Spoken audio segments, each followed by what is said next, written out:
pensemos en esto por un momento. ¿Cuál es el valor real de una casa? Antes de dar una respuesta hay que ir más allá de lo obvio, ¿no? Más allá de las paredes y el jardín.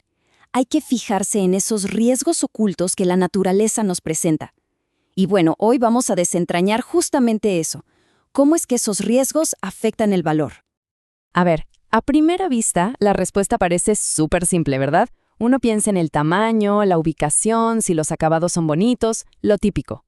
Pero la cosa es que el verdadero valor de una propiedad no está solo en lo que se ve, está, más bien, en su capacidad para aguantar lo que no podemos prever. Y es que el valor real está íntimamente ligado a la resiliencia. Por suerte, gracias a una investigación del ingeniero Leonardo León A., tenemos un marco, una especie de guía para medirlo. Así que vamos a meternos de lleno a explorar cómo los riesgos naturales le pegan de verdad al precio de una propiedad. Ok, esta es la ruta que vamos a seguir. Primero, vamos a definir qué es eso del riesgo oculto. Después, revisaremos un marco para poder valorarlo. Luego, lo vamos a poner a prueba con casos reales, de todo, desde terremotos hasta huracanes. Y al final, la idea es que repensemos juntos qué significa realmente el valor. Muy bien, vamos a entrar en materia. ¿Qué es exactamente este riesgo del que tanto estamos hablando? El concepto clave aquí es algo llamado condiciones perjudiciales. Suena técnico, pero en realidad se refiere a esos fenómenos naturales que causan daños, tanto físicos como económicos. A mí me gusta pensar en esto como una especie de impuesto invisible. Es como una prima de riesgo que el mercado le pone a una propiedad solo por ser vulnerable. Pero bueno, la pregunta del millón es, ¿cómo se mide ese impuesto invisible? Porque no es algo que se saque de la manga, ¿eh? No es subjetivo. La buena noticia es que existe un marco sistemático para valorarlo, y esa va a ser nuestra hoja de ruta. Miren, el daño no es un evento de un solo día, es más bien un ciclo. Primero, claro, se descubre el daño. Luego empieza toda la etapa de reparación y se evalúan los costos. Después se aplica un factor de incertidumbre, porque, bueno, siempre hay cosas impredecibles. Y aquí viene lo más importante. Incluso después de que todo está arreglado, queda lo que se llama un riesgo residual. Es como una cicatriz en la percepción del mercado, que sigue afectando el valor. Bueno, suficiente teoría por ahora. Pasemos a la práctica. Vamos a empezar con esos riesgos que vienen, literalmente, de las profundidades de la Tierra. Ok, terremotos. Todos sabemos lo que son.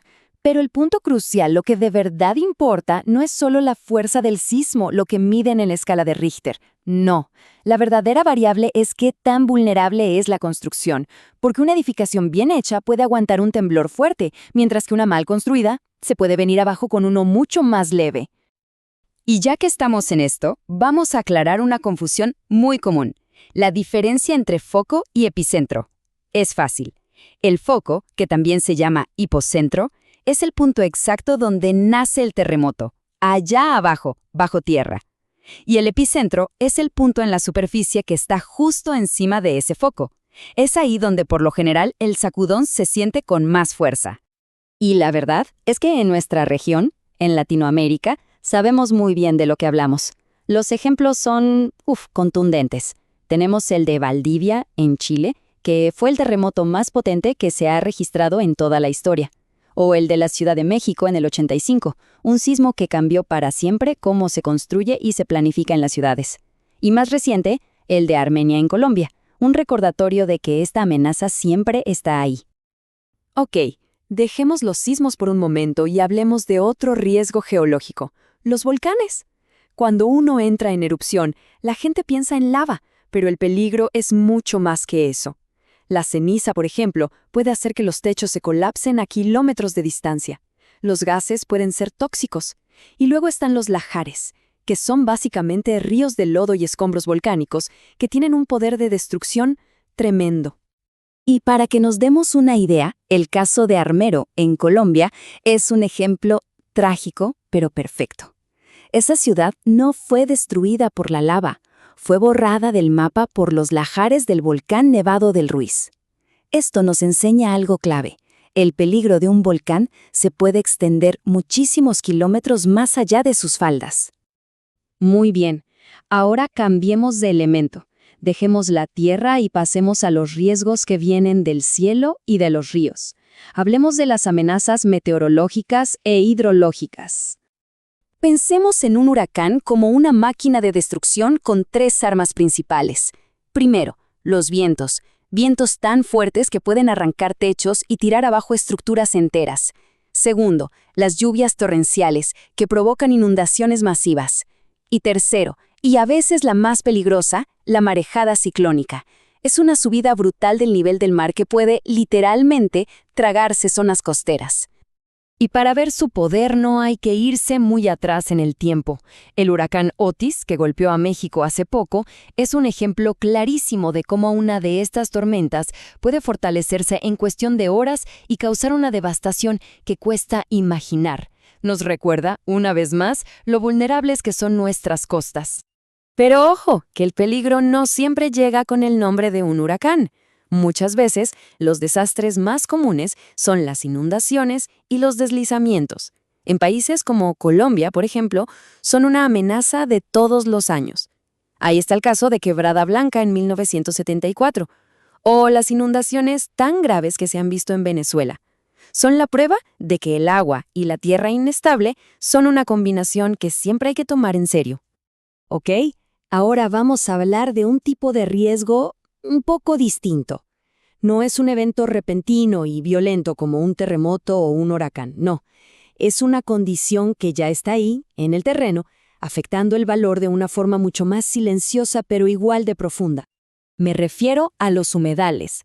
Estas son áreas que son ecosistemas vitales súper importantes. ¿Por qué?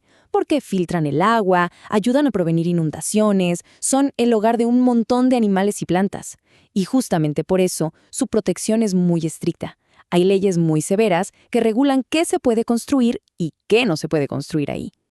Y aquí es donde la cosa se pone interesante para el valor de una propiedad. Si un terreno tiene un humedal, se enfrenta a un montón de restricciones. Puede que simplemente no se pueda construir nada, o que para poder hacerlo se exijan procesos carísimos de mitigación, que es como, bueno, si destruyes este humedal, tienes que crear uno nuevo en otro lado. Todo esto limita lo que se conoce como el mejor uso de un terreno. Y claro, crea un riesgo financiero que cualquier comprador va a tener muy en cuenta.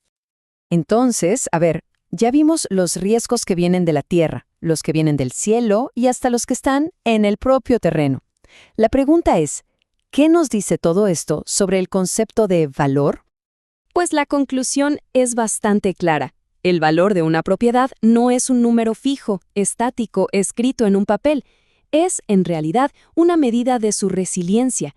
Es una evaluación que está en constante cambio, una evaluación dinámica que tiene que incluir tanto lo que vemos a simple vista como todos esos riesgos ocultos que acabamos de explorar. Y todo esto nos deja con una última pregunta, para pensar. En un mundo donde el clima cambia y los eventos extremos son cada vez más comunes, ¿cómo vamos a definir lo que es una inversión segura en el futuro?